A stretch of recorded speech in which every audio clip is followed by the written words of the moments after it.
Hello everyone and welcome back to my channel. Today I'll be covering chapter 2 of geography from NCERT book for class 8 students. And today's topic is land, soil, water, natural vegetation and wildlife resources. So in this chapter, the topics which we have to cover is land, then we'll discuss about land use and conservation of land resource. Then we'll be covering soil and the factors of soil formation, degradation of soil and conservation of soil. Then we'll discuss about water and the problems of water availability, conservation of water resources. Then we'll talk about natural vegetation, its distribution and conservation. And lastly, we'll talk about wildlife and its conservation. So firstly, we'll talk about natural resources. So what are natural resources? Natural resources are anything that people can use which comes from nature, such as land, water, air, etc. So natural resources हमारे वो resources होते हैं जो कि हम use करते हैं और हमें कहाँ से मिलते हैं ये रिसोर्सेज नेचर से मिलते हैं तो ये जो रिसोर्सेज हमें नेचर से मिलते हैं ये हमें विदाउट एनी मॉडिफिकेशन और मच चेंजेस हम डायरेक्टली यूज कर सकते हैं देन लैंड सो लैंड जो हमारा है वो one of the most important natural resource हम कंसिडर करते हैं and it covers about 30% of the total area of earth surface but although all the parts are not habitable, that means they are not suitable for the settlements or we do not prefer to settle over there. The main reason behind this uneven distribution of population in different parts of the world is mainly due to varied characteristics of land and climate. तो अलग अलग type के land होते हैं उस पर depend करता है कि हम अपना सेटलमेंट वहां पर रखना चाहते हैं या नहीं या फिर क्लाइमेट भी प्रेफर हम करते हैं. Next is the rugged topography, steep slopes of the mountains, low-lying areas likely affected to waterlogging, desert areas and thickly forested areas. ये सारे areas जो होते हैं ये sparsely populated areas होते हैं या फिर हम यहाँ पर रहना prefer नहीं करते हैं. क्यों? क्योंकि जो rugged topography है that means rugged is basically uneven land. तो ऊबड़ खाबड़ जिसको हम हिंदी में बोलते हैं तो जो रगड एरिया है हमारा हम उसमें प्रेफर नहीं करते हैं रहना and then steep slopes of जो माउंटेन्स होते हैं हम वहां पर भी प्रेफर नहीं करते हैं बहुत कम लोग प्रेफर करते हैं वहां पर रहना देन वो एरियाज जहां पर वाटर लॉगिंग होती रहती है फ्रीक्वेंटली वहां पर भी हम रहना प्रेफर नहीं करते हैं देन डेजर्टी एरियाज और जो थिक फॉरेस्टेड एरियाज होते हैं वहां पर भी हम या तो बहुत ही कम नंबर में रहते हैं या फिर हम बिल्कुल भी रहना प्रेफर नहीं करते हैं that's why they are known as they are categorized as sparsely populated areas then moving further on the contrary we have the plains and river valleys and as these valleys are suitable for agriculture practices or we can say for agriculture purposes that's why we prefer to live or we prefer to have a settlement over there that's why they are also known as the densely populated areas of the world. So land use. So land is being used for different purposes such as agriculture, forestry, mining, building houses, roads, and setting up of industries. And this is commonly termed as land use. तो अलग अलग purpose के लिए हम land जो है use करते हैं चाहे वो एग्रीकल्चर हो गया चाहे वो फॉरेस्ट्री पर्पस के लिए हो गया चाहे वो माइनिंग पर्पस के लिए हो गया चाहे वो बिल्डिंग हाउसेज अपना घर बनाने के लिए हो गया या रोड्स बनाने के लिए हो गया तो कुछ फैक्टर्स है जिन पे डिपेंड करता है कि हम वो जो लैंड है वो कैसे यूज कर रहे हैं तो फैक्टर्स जो होते हैं जिन पे लैंड यूज डिपेंड करता है that is first is topography कि वहाँ का लैंड एरिया कैसा है देन सॉइल वहाँ पे कौन सी सॉइल मिलती है देन इट्स क्लाइमेट कि वहाँ का क्लाइमेट कैसा है then minerals and availability of water वहाँ पे मिनरल्स और वाटर अवेलेबल हैं या नहीं then apart from this we have some human factors also which affect the land use pattern and that is population and technology. So this population and technology both played an important role in the land use pattern. So land can be classified on the basis of ownership. तो हम जो land है उसको ownership के basis में classify कर सकते हैं पहला होता है हमारे पास private land which is owned by the individuals only तो सपोज अगर मेरा घर है तो जिस लैंड पे मेरा घर बनाया है जिस जमीन पे मेरा घर बनाया है वो क्या है वो एक प्राइवेट लैंड है दैट मीन्स वो मैंने ओन करी है तो प्राइवेट लैंड में सब नहीं आ जा सकते हैं ठीक है तो जिनको सिर्फ मैं अलाउ करूंगी उस लैंड में जाने के लिए तो वही लोग एक्सेस कर सकते है. Next we have is the community land. So community land is basically owned by the community or for common uses like collection of fodder, fruits, nuts, or medicinal herbs. Or we can say there are parks which is being used by everyone.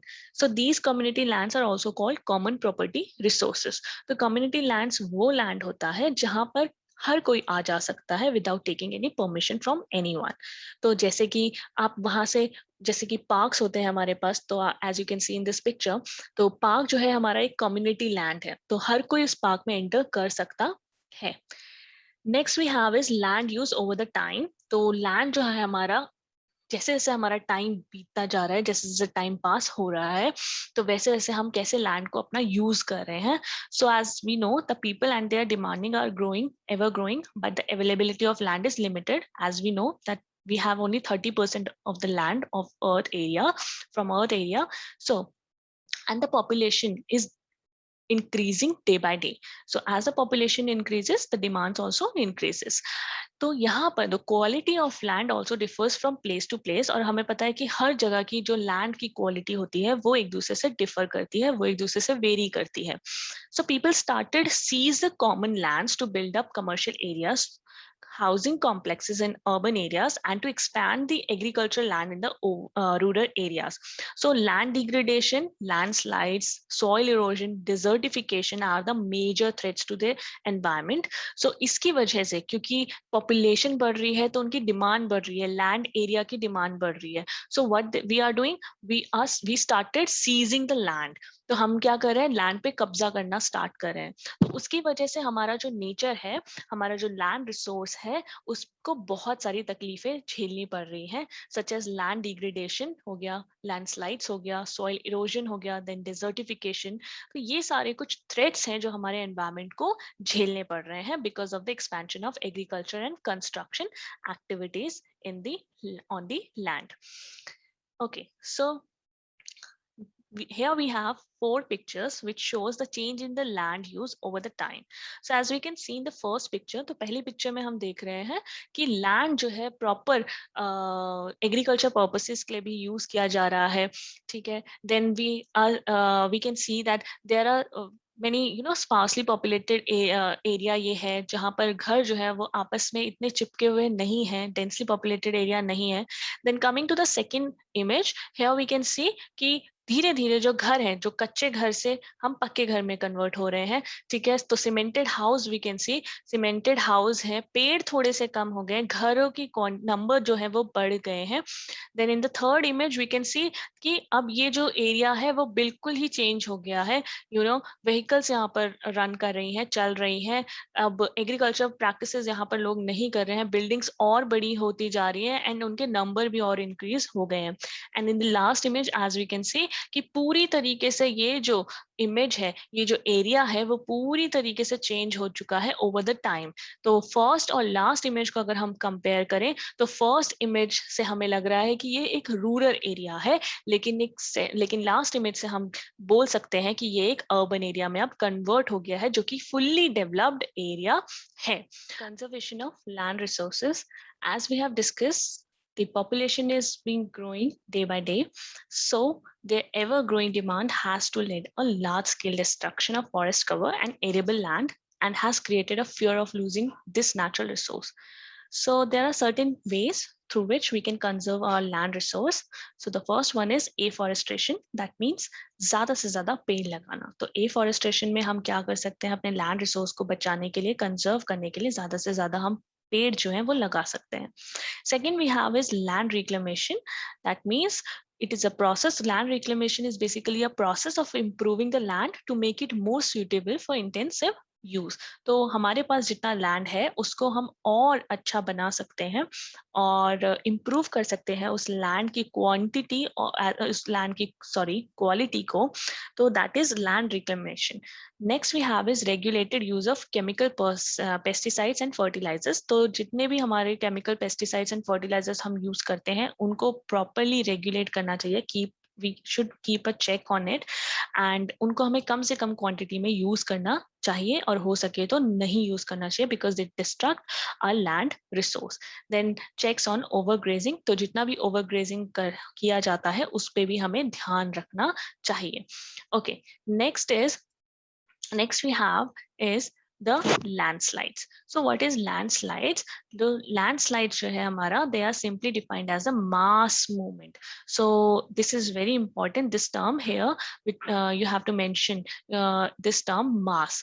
तो mass movement of rock, debris or earth down a slope. तो जब, as you can see in this image, तो जब हमारा landslide जो होता है तो वो क्या करता है, जितना भी मलबा मिट्टी जो होती है या पत्थर जो होते हैं वो पूरा नीचे को ले आता है पहाड़ी एरिया से। तो अर्थ डाउन अ स्लोप, तो एक स्लोप की फॉर्म में वो नीचे आ जाता है, as you can see in both the images. A prolonged rainfall can cause heavy landslide, and that can block the flow of river of quite some time, and the formation of river blocks can cause havoc to the settlements downstream on its bursting. तो जो landslide होता है, it is very dangerous, and it can block the flow of river for some time, कुछ time के लिए वो river का जो फ्लो है वो रोक भी सकता है, और उससे क्या होगा, रिवर का जब फ्लो रुक जाएगा तो फिर जो पानी है वो एरियाज में हमारे सेटलमेंट्स की तरफ बहने लगेगा। And in the hilly terrain, landslides have been a major widely spread natural disaster that often strike life and property and occupy a position of major concern. तो landslides जो हम ज्यादातर देखने को हमें मिलता है वो हमें हिली एरियाज में ही देखने को मिलता है, and it is one of the most important और major concern over there. Next is mitigation mechanism. So what is mitigation mechanism? So advancement in scientific techniques has empowered us to understand what factors causes landslides and how to manage them. तो हमारा जो advancement है जो technologies में, तो उसने हमें इतना empower कर दिया है कि हम अब causes हमें पता चल जाते हैं landslides के, और उसको हम manage easily अब कर सकते हैं। So first is hazard mapping. So what is hazard mapping? Is to locate the areas prone to landslides. तो उससे हम क्या करते हैं कि वो सारे एरियाज जहां पर लैंडस्लाइड ज्यादा नंबर में होता है वो सारे हम एरियाज मार्क कर सकते हैं, और वहां पर जो सेटलमेंट्स हैं लोगों को बोल सकते हैं कि आप वहां पर अपने सेटलमेंट्स मत बनाइए, ताकि उन कोई भी डिस्ट्रक्शन होने से हम या लॉस होने से हम बचा सके उनको। Now next is construction of retention wall to stop land from slipping. So we can construct a retention wall, as you can see in this image. This is a retention wall. तो ऐसी retention walls with the help of rocks और bricks हम बना सकते हैं, ताकि जो मिट्टी है, जो landslides है, उसको हम रोक पाए स्लिप होने से। Then increase in the vegetation cover to arrest landslide, तो जितना हो सके हम पेड़ लगाएं ताकि जो लैंडस्लाइड है वो कम से कम हो। And lastly the surface drainage control works to control the movement of landslide along the rain water and spring flows. तो जितना भी सरफेस ड्रेनेज कंट्रोल होता है, सरफेस में जितना भी ड्रेनेज होता है उसको अगर हम अच्छे से कंट्रोल कर लेते हैं तो उससे भी हम लैंडस्लाइड को होने से रोक सकते हैं। Next is soil. So as we all are aware of this natural resource, which is soil. So what is a soil? Soil is basically a mixture of organic matter, minerals, gases, liquids and organism that together support the life. तो soil क्या है? एक mixture है जहाँ पर हमें organic matter भी मिलता है, हमें minerals भी मिलते हैं, gas भी exist करती है, लिक्विड एग्जिस्ट करता है, एंड ऑर्गेनिज्म जो है आपस में मिलजुल कर रहते हैं। So this is a soil profile, this diagram is of soil profile, and as we can see here will start from the bottom. तो हेयर सबसे नीचे का जो लेयर होता है हमारा, दैट इज बेडरॉक, उसको बेडरॉक बोलते हैं, जिसको आर होराइजन भी बोला जाता है। तो यहाँ पर जो हमारा बेडरॉक है, यहाँ पर होते हैं हमारे बड़े बड़े पत्थर, जिनसे कि हमारा सॉइल फॉर्मेशन होता है, and then ultimately fine soil में वो कन्वर्ट होता है। Then we have is partially weathered rock, that is C horizon, या फिर हम उसको पेरेंट मटेरियल भी बोलते हैं। देन उसके ऊपर आता है हमारा subsoil, and subsoil is consist of basically compounds draining from above accumulate, that is B horizon. तो वो सारी चीजें यहाँ पर एक्यूमुलेट होती हैं जो कि ऊपर से आती हैं, ठीक है, जैसे पानी हो गया, वाटर हो गया या मिनरल्स हो गए, तो यहाँ पर आके वो रुक जाते हैं, यहाँ पर आके वो एक्यूमुलेट हो जाते हैं। देन वी हैव उसके ऊपर इज हमारा top soil, that is mineral particles mixed with organic material. तो हमारे जितने भी मिनरल्स होते हैं और ऑर्गेनिक मटेरियल्स होते हैं तो वो सारे टॉप सॉइल में रहते हैं, and it is also known as A horizon. And lastly we have here is surface layer, जो कि हम देखते हैं अपनी आंखों से। सॉइल ऑर्गेनिक यहाँ पर होता है हमारा organic debris, partially decomposed organisms और वी कैन से थिंग्स, और इसको हम ओ होराइजन के नाम से भी बोलते हैं। तो now what is weathering? It is basically the breaking down of or dissolving of rocks at the earth's surface by the action of rainwater, extremes of temperature and biological activities. तो weathering क्या है? weathering होता है कि जब आप बड़ा सा पत्थर जो हमारा है वो एक सॉइल में कन्वर्ट हो जाए, एंड उस सॉइल में कन्वर्ट करने के लिए, उस रॉक से सॉइल में कन्वर्ट होने के लिए उस पूरे प्रोसेस को बोला जाता है वेदरिंग। तो उसके लिए काफी सारे फैक्टर्स हैं जिस पे डिपेंड करता है। That is action of rain water पे डिपेंड करता है, एक्सट्रीम टेम्परेचर पे डिपेंड करता है कि वेदरिंग प्रोसेस हाई होगी या फिर फास्ट होगी या फिर स्लो होगी, एंड बायोलॉजिकल एक्टिविटीज पे भी वेदरिंग प्रोसेस जो है वो डिपेंड करता है। Next we have the factors for soil formation. तो क्या क्या वो फैक्टर्स हैं जिसपे कि हमारा सॉइल का फॉर्मेशन डिपेंड करता है। So first we have is climate. तो सबसे पहले हमारा डिपेंड करता है हमारे क्लाइमेट पे कि टेम्परेचर कैसा है, हाई टेम्परेचर है, लो टेम्परेचर है, कैसा टेम्परेचर है, इस पे हमारा सॉइल का फॉर्मेशन बहुत डिपेंडेंट है। Next we have is time, कि कितना टाइम, कितना ड्यूरेशन उस पत्थर को, उस रॉक को सॉइल में कन्वर्ट होने में लगेगा। Then we have flora fauna and microorganism, क्योंकि flora fauna and microorganism भी बहुत इंपॉर्टेंट रोल प्ले करते हैं for the formation of soil. Then we have is are relief, तो हमारा एरिया कैसा है उस पर भी डिपेंड करता है कि हमारा सॉइल का फॉर्मेशन कैसा होगा और कितने दिनों बाद या कितने सालों बाद जो है वो रॉक से सॉइल में कन्वर्ट होगा। Then we have is our parent rock, as parent rock पे डिपेंड करता है मोस्टली कि सॉइल जो है वो कैसी बनेगी, तो उसका टेक्सचर कैसा होगा, क्ले सॉइल होगी या फिर एलुवियल सॉइल होगी। तो ये सारे फैक्टर्स जो है उन पे डिपेंड करता है कि हमारा सॉइल का फॉर्मेशन कैसे होगा।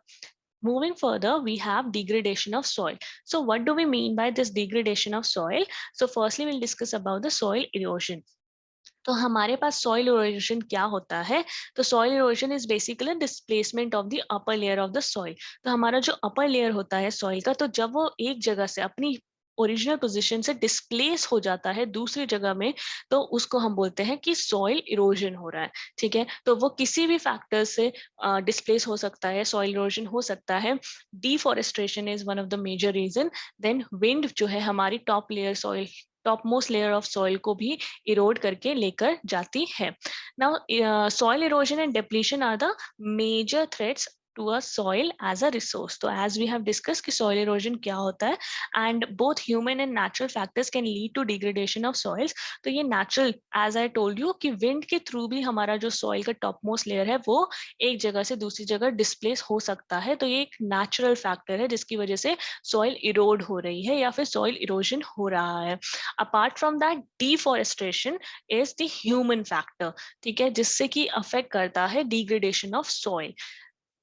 Now, factors which lead to soil degradation are deforestation, cutting of trees, then overgrazing, कि जब हमारी कैटल्स जो है या हमारी गाय भैंस जो है ज्यादा ग्रेज कर लेती हैं, ज्यादा घास खाने के लिए हम उनको छोड़ देते हैं ज्यादा टाइम के लिए, तो that is also one of the factor कि सॉइल डिग्रेड हमारी हो जाती है उस एरिया की। Then over use of chemical fertilisers और पेस्टिसाइड्स, कि जब हम अपने केमिकल फर्टिलाइजर्स और पेस्टिसाइड्स को ज्यादा यूज करते हैं तब भी हमारी सॉइल जो है वो उसकी क्वालिटी जो है वो गिर जाती है और वो डिग्रेड हो जाती है।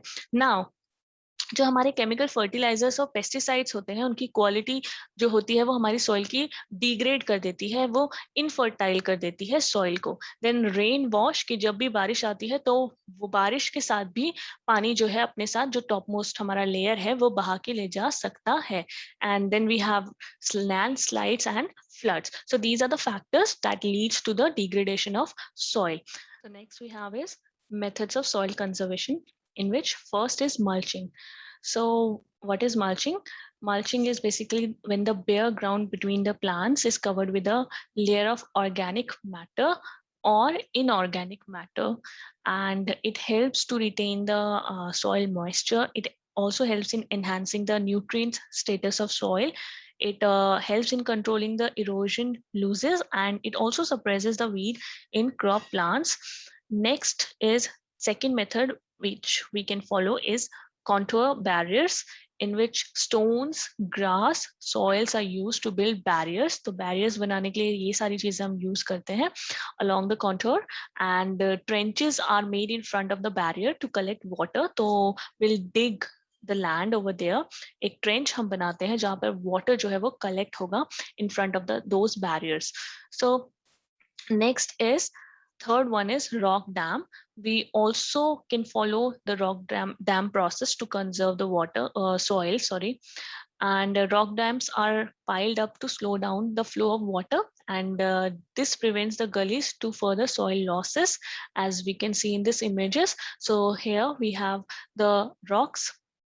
So here we can see the rocks which are being piled, and it helps in slowing down the flow of the water. So next we have is terrace farming. So as we all are aware of this process, terrace farming. So terrace farming is basically, so these are made on the steep slopes so that the land flat surfaces are available to grow crops. तो यहाँ पर हम क्या करते हैं, हम steep slopes जो होते हैं वहाँ पे flat areas बना देते हैं, steps, staircase की तरह, सीढ़ी नुमा खेती भी इसको बोला जाता है, तो टेरेस की तरह हम इसको बना देते हैं. And it also reduces in run of, surface run of and soil erosion. तो सॉइल इरोजन होने में भी ये ना होने में भी ये हेल्प करता है. So next we have is intercropping. So different crops are being grown in alternate rows and are sown at different times to protect the soil from rain wash. तो अलग-अलग crops जो हम उगाते हैं अलग-अलग rows में. तो as you can see in this image, it is the image of intercropping of मूंग दाल, जो कि हमारी दाल है, pulse है, with sugar cane. तो यहाँ पर हमने मूंग की दाल लगा रखी है एक रो में, and दूसरी रो में हमने अपनी sugar cane लगा रखी है. So this also helps in or protect our soil from rain wash. So next is shelter belts. As you can see in this image here, तो यहाँ पे shelter belts में क्या होता है, in coastal और dry regions तो rows लगा दी जाती है trees की, वो plant कर दी जाती है to check the wind movement and also to protect the soil cover over that area. So that is the end of today's video. This is part 1, and we will cover the rest of the chapter in part 2. Thank you for watching this video, and please do not forget to subscribe to my channel. Thank you.